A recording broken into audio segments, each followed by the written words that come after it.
മിഥുൻ, ആ വീഡിയോ ഒന്ന് ഇറക്കിയിട്ട് അങ്ങയിലേക്ക് വരാം. അതിനു മുൻപ് ഇടത് വലത് പ്രതിനിധികൾ ഇവിടെ ഉന്നയിച്ച ചില കാര്യങ്ങളുണ്ട്. അതിന് നന്ദു മറുപടി പറയണം. ഒന്ന്, ബാബറി മസ്ജിദുമായി ബന്ധപ്പെട്ട്, ഹൈസാൻ ജെഫ്രിയുമായി ബന്ധപ്പെട്ട് ഇതൊക്കെ വന്ദേമാതരം അനാവശ്യമായി ഇവിടെ ഇമ്പോസ് ചെയ്യാൻ ചില സമയത്തൊക്കെ ശ്രമമുണ്ടായി എന്ന് പറയുന്ന ആരോപണമാണ് ഇടത് പ്രതിനിധി ഉന്നയിച്ചത്. ഞാൻ അതിലേക്ക് വരാം. കാരണം ഇവർ രണ്ടുപേരും കോമണായി ഒരേ നറേറ്റീവ്, അതായത് ചേട്ടൻ്റെയും അനിയൻ്റെയും എൻ്റെ സ്വരം ഒന്നാണല്ലോ എന്ന് ഒരു സിനിമയിൽ ചോദിക്കുന്നത് പോലെ ഒരേ നറേറ്റീവിലേക്കാണ് കോൺഗ്രസും കമ്മ്യൂണിസ്റ്റ് പാർട്ടിയും എത്തുന്നത് എന്നുള്ളത് വളരെ സന്തോഷമുള്ള കാര്യമാണ്. കാരണം വെച്ചാൽ ഒരുമിച്ച് മറുപടി പറയാമല്ലോ. അതായത് ഇവർ രണ്ടുപേരും പൊതുവായി പറഞ്ഞു വെക്കാൻ ശ്രമിച്ചത് രാജ്യത്തിന് അകത്ത് എന്തൊക്കെയോ ഇഷ്യൂസ് ഉണ്ട്, അതിൽ നിന്ന് മറച്ചു വയ്ക്കാൻ വേണ്ടിയിട്ടാണ് നരേന്ദ്രമോദിയുടെ സർക്കാർ ഈ പ്രശ്നങ്ങളെല്ലാം ഉണ്ടാക്കുന്നതെന്നുള്ളതാണ് ഇവരുടെ ആദ്യത്തെ ക്യാപ്സ്യൂൾ. ഞാൻ പറഞ്ഞു ശരിയാണ്. പക്ഷേ അത് രാജ്യത്തിനകത്ത് നരേന്ദ്രമോദി സർക്കാരിനെതിരായിട്ടല്ല ഈ പറയുന്ന ഇഷ്യൂസ് റൈസ് ചെയ്തിരിക്കുന്നത്. ഇപ്പോൾ കേരളത്തിൽ സഖാവ് പിണറായി വിജയൻ്റെ 10 വർഷത്തെ ഭരണത്തിൻ്റെ ഭാഗമായിട്ട്, അതുപോലെ തന്നെ കഴിഞ്ഞ പ്രതിപക്ഷ നേതാവായിരുന്ന വി ഡി സതീശൻ മുഖ്യമന്ത്രിയിലേക്ക് പരിവർത്തനപ്പെടുമ്പോൾ പറഞ്ഞ വാക്കുകളൊക്കെ മുഖ്യമന്ത്രിയായിരുന്ന വി ഡി സതീശൻ വിഴുങ്ങുമ്പോൾ സ്വാഭാവികമായും ഇന്ന് കേരളത്തിലെ തെരുവോരങ്ങളിൽ PSC ഉദ്യോഗാർത്ഥികളുടെ വലിയ രീതിയിലുള്ള പോരാട്ടം നടക്കുന്നു. അത് വലിയൊരു പ്രശ്നമാണ് ഈ സ്റ്റേറ്റിനെ സംബന്ധിച്ച്. അതുപോലെ തന്നെ കേരളത്തിലെ 10 വർഷക്കാലം മുഖ്യമന്ത്രിയായിരുന്ന പിണറായി വിജയനും, രജനെ ഞാൻ ഇടപെട്ടില്ലല്ലോ, എന്തിനാ നോവുന്നേ? ഞാൻ ഇടപെട്ടില്ലല്ലോ. നിങ്ങൾ എന്തൊക്കെ സമരപ്പന്തലിലെ ആള്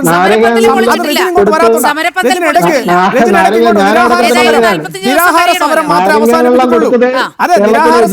അവസാനിപ്പിച്ചിട്ടുള്ളൂ. രജന അറിഞ്ഞൂടാത്ത എന്താ അറിയാമോ?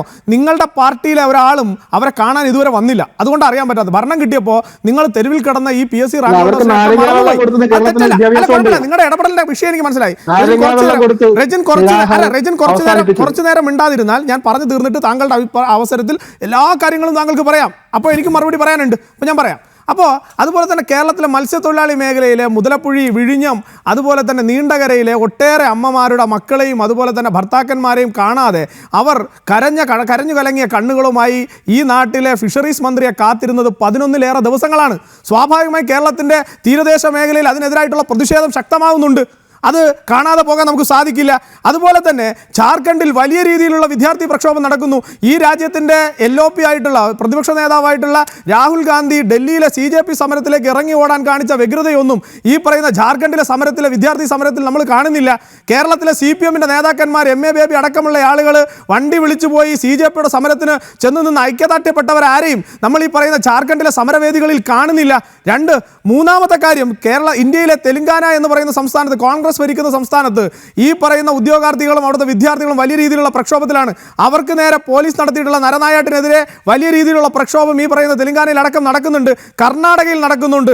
അങ്ങനെ ഈ രാജ്യത്ത് കോൺഗ്രസ് ഭരിക്കുന്ന ഒട്ടേറെ സംസ്ഥാനങ്ങളിൽ വലിയ രീതിയിലുള്ള അക്രമം നടക്കുമ്പോൾ കോൺഗ്രസിന് ഈ അക്രമങ്ങളെയൊക്കെ, അല്ലെങ്കിൽ ഇന്ത്യ മുന്നണിക്ക് ഈ അക്രമങ്ങളെയൊക്കെ തള്ളിപ്പറയണം, അല്ലെങ്കിൽ ഈ അക്രമങ്ങളിൽ നിന്നൊക്കെ മുഖം രക്ഷിച്ചെടുക്കണമെങ്കിൽ ഇത്തരത്തിൽ ഏതെങ്കിലും ഒരു വിഷയത്തിൽ നിങ്ങൾക്ക് വിവാദമുണ്ടാക്കണം. ഇനി രജന സുന്നിത്താൻ അടക്കമുള്ള കോൺഗ്രസിന്റെ സാധാരണ പ്രവർത്തകന്മാർ, 5 പൈസ പ്രവർത്തകന്മാരുണ്ടെങ്കിൽ ഞാൻ അവരോട് ചോദിക്കുകയാണ്, ഇന്നലെ AICC കാര്യാലയത്തിനകത്ത് നിങ്ങളുടെ വന്ദേമാതരം പാടി. ശരി, നിങ്ങൾ 2 സ്റ്റാൻസ മാത്രം പാടണം എന്നുള്ളതായിരുന്നു നിങ്ങളുടെ നിലപാടായിക്കോട്ടെ. പക്ഷെ അവിടെ പാടാൻ വന്ന രാജ്യഭക്തരായിട്ടുള്ള, രാഷ്ട്രസ്നേഹികളായിട്ടുള്ള, വന്ദേമാതരത്തിൻ്റെ അന്തസത്ത എന്താണെന്ന് തിരിച്ചറിയാൻ കഴിവുള്ള ആളുകൾ പൂർണ്ണമായി പാടി.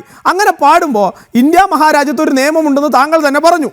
ആ ഇന്ത്യ മഹാരാജ്യത്തെ നിയമത്തിനകത്ത് ആരെയും നിർബന്ധിച്ച് വന്ദേമാതരം പാടിക്കുന്നില്ല എന്ന് ഞാൻ പറഞ്ഞതല്ല, കോൺഗ്രസിൻ്റെ പ്രതിനിധിയായിട്ടുള്ള രജന സുന്നിത്താൻ തന്നെ ഇവിടെ പറഞ്ഞ നിലപാടാണ് ഞാൻ ആവർത്തിക്കുന്നത്. ഒരാളെയും നിർബന്ധിച്ചു പാടാൻ വേണ്ടിയിട്ട് പറയുന്നില്ല, നിർബന്ധമായി പാടണം എന്ന് ആ ഗവൺമെൻറ് എടുത്ത നിലപാടിലില്ല. പക്ഷേ പാടുമ്പോൾ അതിനെ തടസ്സപ്പെടുത്തുന്നതോ, അല്ലെങ്കിൽ പാടുമ്പോൾ അത് നിർത്താൻ പറയുന്നതോ, അതിനെ അവഹേളിക്കുന്നതോ അത് രാജ്യത്തിനെതിരായിട്ടുള്ള നിലപാടായി കാണും എന്ന് പറഞ്ഞു കഴിഞ്ഞാൽ നിങ്ങളുടെ സോണിയാഗാന്ധി എന്ന് പറയുന്ന നിങ്ങളുടെ കോൺഗ്രസിൻ്റെ നേതാവ് നടത്തിയത് രാജ്യഭക്തിപരമായിട്ടുള്ള പ്രവർത്തനമാണ് എന്ന് രജന സുന്നിത്താന് ന്യായീകരിക്കാൻ സാധിക്കുമോ? ഒന്നാമത്തെ കാര്യം, അത് ന്യായീകരിക്കാൻ സാധിച്ചാൽ അപ്പോൾ കപിൽ സിബൽ എന്ന് പറയുന്ന നിങ്ങളുടെ ഔദ്യോഗിക വക്താവായിട്ടുള്ള നേതാവ് എന്തിനാണ് ഈ പറയുന്ന സോണിയാഗാന്ധി നിർത്താനല്ല ആവശ്യപ്പെട്ടത്, മറിച്ച് കസേര ആവശ്യപ്പെട്ടതാണ് എന്ന സ്റ്റേറ്റ്മെൻറ്റിലേക്ക് മാറിയത് എന്ന് മറുപടി പറയാനുള്ള ഉത്തരവാദിത്വം സ്വാഭാവികമായി രജനുണ്ട്. രജൻ്റെ അവസരത്തിൽ പറയും എന്ന് ഞാൻ പ്രതീക്ഷിക്കുന്നു. അതിനോടൊപ്പം കേരളത്തിൽ നിങ്ങളുടെ പാർട്ടിക്ക് തന്നെ അയാൾ അറിയാമോ എന്ന് എനിക്ക് ഡൗട്ടാണ്. അങ്ങനെയുള്ളൊരു വക്താവ് അയാൾ വന്നിട്ട് രാജ്യത്തെ മുഴുവൻ ജനങ്ങളോടും ഞാൻ വന്ദേ മാതരം ACC ആസ്ഥാനത്ത് ആലപിച്ചതിന് മറുപടി പറയുന്നു എന്ന് പറഞ്ഞ ഒരു പോസ്റ്റ് കണ്ടു. മാപ്പ് പറയുന്നു എന്ന് പറഞ്ഞൊരു പോസ്റ്റ് ഞങ്ങൾ കണ്ടു. ആ ആള് കോൺഗ്രസിന്റെ പാരമ്പര്യം, കോൺഗ്രസിന്റെ പൈതൃകം, കോൺഗ്രസിന്റെ ജനസിലുള്ള ആളാണോ എന്ന് കൂടി രജന സുന്നിത്താന്റെ വായിൽ നിന്ന് അറിയാൻ ഞങ്ങൾക്ക് താല്പര്യമുണ്ട്. ഇനി മുദ്രാവാക്യങ്ങളെ കുറിച്ചാണ് എൻ്റെ പ്രിയപ്പെട്ട CPM-ന്റെ സുഹൃത്ത് പറഞ്ഞത്. അതിന് മുൻപ് അദ്ദേഹം പറഞ്ഞൊരു കാര്യം, ഈ പറയുന്ന മതേതരത്വം ഉയർത്തിപ്പിടിക്കുക എന്നുള്ളതാണ് CPM-ന്റെ നിലപാട്.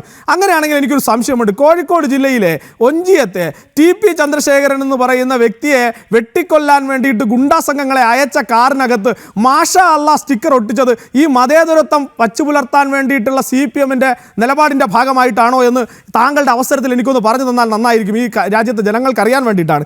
അതിനോടൊപ്പം തന്നെ ജനാധിപത്യം, സോഷ്യലിസം, അതുപോലെ തന്നെ സ്വാതന്ത്ര്യം, ജനാധിപത്യം, സോഷ്യലിസം എന്ന് നിങ്ങളുടെ വെള്ളക്കൊടിയിൽ എഴുതിയിട്ടുണ്ട്. താങ്കൾ DYFയുടെ നേതാവായതുകൊണ്ടാണ് ഞാൻ ആ കൊടിയിലെ മുദ്രാവാക്യം തന്നെ എടുത്തത്. അങ്ങനെ മുദ്രാവാക്യങ്ങളെ കുറിച്ച് നിങ്ങൾ പറയുമ്പോൾ സ്വാതന്ത്ര്യം എന്ന് പറഞ്ഞാൽ ഈ നാട്ടിൽ രണ്ടക്ഷരം പറഞ്ഞു തരുന്ന അധ്യാപികയെ, ആ അധ്യാപിക ഇരിക്കുന്ന കസേരയെ കൊണ്ടുവന്ന് കത്തിക്കുന്ന സ്വാതന്ത്ര്യത്തെക്കുറിച്ചാണോ നിങ്ങളുടെ വെള്ളക്കൊടിയിൽ എഴുതിയിരിക്കുന്ന സ്വാതന്ത്ര്യം എന്ന ചോദ്യം സ്വാഭാവികമായിട്ട് എനിക്ക് ചോദിക്കേണ്ടി വരും. അതുപോലെ അധ്യാപികയ്ക്ക് കുഴിമാടം ഒരുക്കുന്നതാണോ സ്വാതന്ത്ര്യം എന്ന് എനിക്ക് ചോദിക്കേണ്ടി വരും. ജനാധിപത്യം എന്ന് പറയുമ്പോൾ മറ്റ് രാഷ്ട്രീയ സംഘടനകളുടെ വിദ്യാർത്ഥി പ്രസ്ഥാനങ്ങൾക്ക് നിങ്ങൾക്ക് ഭൂരിപക്ഷമുള്ള ഏതെങ്കിലും ഒരു ക്യാമ്പസിനകത്ത് പ്രവർത്തിക്കാൻ സാധിക്കാത്ത രീതിയിലുള്ള ജനാധിപത്യ വിരുദ്ധതയാണോ നിങ്ങളുടെ ജനാധിപത്യം എന്ന് ഞങ്ങൾക്ക് ചോദിക്കേണ്ടി വരും. അതുപോലെ സോഷ്യലിസം എന്ന് പറഞ്ഞാൽ നിങ്ങളുടെ മുൻ മുഖ്യമന്ത്രിയായിരുന്ന പിണറായി വിജയൻ്റെ മകൾ വീണ വിജയന് മുഖ്യമന്ത്രിയുടെ മകളായതുകൊണ്ട് മാത്രം മാസപ്പടി കൊടുത്ത കമ്പനിയിൽ നിന്ന് ആ കമ്പനിയുടെ മുതലാളി കാണിച്ചതാണോ സോഷ്യലിസം എന്ന് ഞങ്ങൾക്ക് ചോദിക്കേണ്ടി വരും. അതുപോലെ തന്നെ SDPIയുടെ തീവ്രവാദികൾ നെഞ്ചിൽ കത്തി ആഴ്ത്തി ഇറക്കിക്കൊന്ന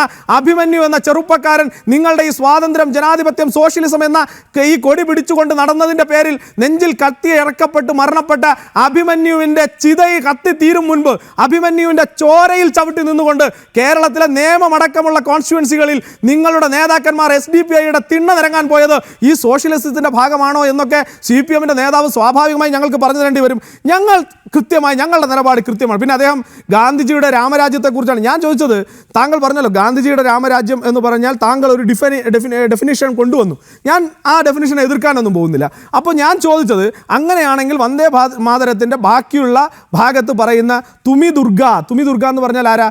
അമ്മേ, ഈ മാതൃഭൂമി നീ ദുർഗയുടെ പര്യായമാകുന്നു എന്ന് പറഞ്ഞാൽ നീ ദുർഗയുടെ ശക്തിശാലിനി ആകുന്നു. അത് കഴിഞ്ഞാൽ വീണാദായിനിയായിട്ടുള്ള സരസ്വതി, അമ്മേ ഭാരതാംബേ, നീ വീണാദായിനിയായിട്ടുള്ള സരസ്വതിയെ പോലെ ഈ നാട്ടിലെ ജനങ്ങൾക്ക് വിദ്യ പകർന്നു നൽകുന്നവളാകുന്നു.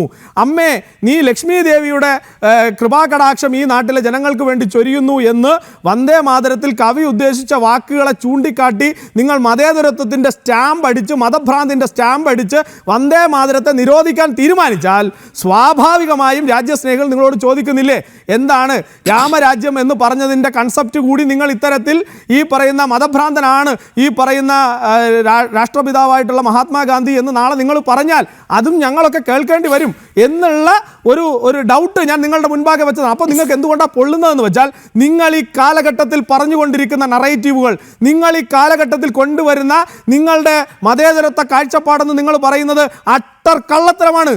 നിങ്ങൾക്ക് ഈ രാജ്യത്ത് ഒരു മതേതര നിലപാടുമില്ല. നിങ്ങൾ ഈ രാജ്യത്ത് ഒറ്റ സംവിധാനം, സംഘടിതമായ വോട്ട് ബാങ്ക് ലക്ഷ്യം വെച്ച് സംഘടിതമായിട്ടുള്ള വോട്ട് ബാങ്കിൻ്റെ മുന്നിൽ മുട്ടിലെഴയുന്നവരാണ് ഇടതുപക്ഷവും വലതുപക്ഷവും എന്ന് ഈ രാജ്യത്തെ ജനങ്ങൾക്ക് കൃത്യമായി ബോധ്യമുണ്ട്. അതുകൊണ്ടാണ് ACC-ക്കകത്ത് വിളിച്ചിരുത്തിയ ആളുകൾ ഉൾപ്പെടെ ഈ രാജ്യം, ഞാൻ നേരത്തെ പറഞ്ഞില്ലേ, പ്രത്യയശാസ്ത്രപരമായിട്ടുള്ള വലിയ ദാരിദ്ര്യം കോൺഗ്രസ് നേരിടുന്നു. പ്രത്യയശാസ്ത്രപരമായി കോൺഗ്രസിൻ്റെ അഖിലേന്ത്യാ കമ്മിറ്റി ഒരു തീരുമാനമെടുത്തിട്ട് എന്തുകൊണ്ട് കർണാടകയിൽ പൂർണ്ണമായി വന്ദേ മാതരം പാടി? അപ്പോൾ DK ശിവകുമാർ മതഭ്രാന്തനാണോ? തെലങ്കാനയിൽ വന്ദേ മാതരം പൂർണ്ണമായി പാടി, അപ്പോൾ രേവന്ത് റെഡ്ഡി മതഭ്രാന്തനാണോ? ഈ ഹിമാചൽ പ്രദേശിൽ സുഖു, അദ്ദേഹത്തിൻ്റെ സർക്കാർ വന്ദേ മാതരം പാടി, കോൺഗ്രസ് നേതാവാണ്, അപ്പോൾ അദ്ദേഹം മതഭ്രാന്തനാണോ?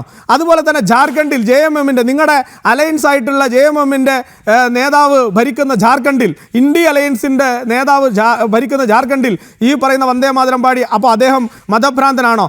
ഇനി അതിനെല്ലാം അപ്പുറത്ത് ഏറ്റവും അധികം മുസ്ലിം വിഭാഗത്തിൽപ്പെട്ട ആളുകൾ തിങ്ങിപ്പാർക്കുന്ന ജമ്മു കാശ്മീർ എന്ന് പറയുന്ന പ്രദേശത്ത് നാഷണൽ കോൺഫറൻസിൻ്റെ നേതൃത്വത്തിലുള്ള സർക്കാർ നിൽക്കുന്ന ജമ്മു കാശ്മീരിൽ വന്ദേ മാതരം പൂർണ്ണമായി പാടാൻ കഴിയുന്നുണ്ടെങ്കിൽ രജന സുണ്ണിത്താനെ, നിങ്ങൾ കൃത്യമായി പറയണം, നിങ്ങൾ മുഹമ്മദ് അലി ജിന്നയുടെ ഭൂതം പ്രാപിച്ചിട്ടുള്ള ഇന്ത്യൻ യൂണിയൻ മുസ്ലിം ലീഗിന്റെ വീട്ടിലെ വിടുപണി എടുക്കുന്ന വി.ഡി. സതീശൻ ഭരിക്കുന്നത് കൊണ്ടാണ് കേരളത്തിൽ വന്ദേ മാതരം പാടാത്തതെന്ന് നിങ്ങൾക്ക് പറയാതെ പോകാൻ സാധിക്കില്ല എന്നുള്ളതാണ് ഞങ്ങളുടെ പോയിന്റ്.